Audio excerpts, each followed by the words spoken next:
Di mo lang napapansin, narito itong kaibigan mo. Di mo nahahalata, lagi kang tinititigan.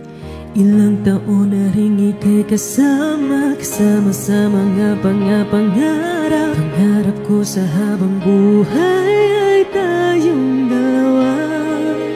Iniiwasan lang na magtapatan, baka bigla na